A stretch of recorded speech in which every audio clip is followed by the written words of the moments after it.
И здравейте, приятели! Сега ще ви покажа как можете да си направите капан за приятел.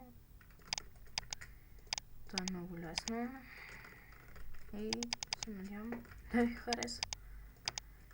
И така, вижте как работи. И тук няма измукване. И така, няма измукване. И слагате един чест и тук така. И така можете много гадно да прецакате приятеля си. И той по този начин да умре. Много интересно как това стана живо. И така сега ще ви покажа как да си го построите. Да.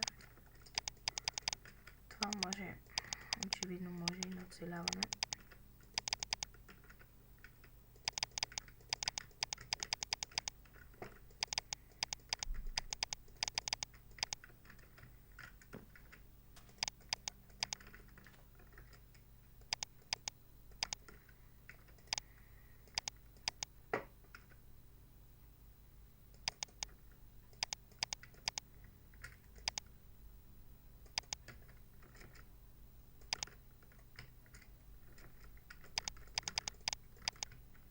Можете почти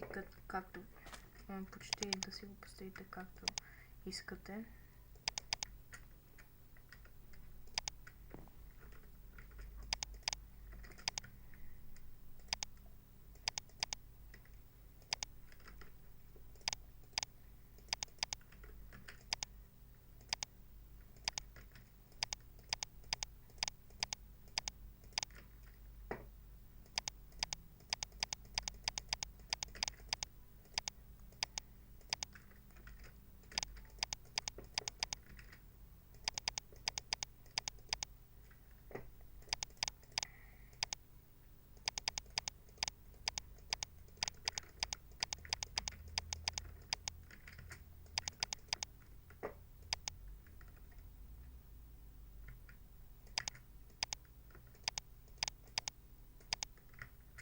И така, слагате това тук и вашият приятел може или даден приятел или враг ще се подмами от честа.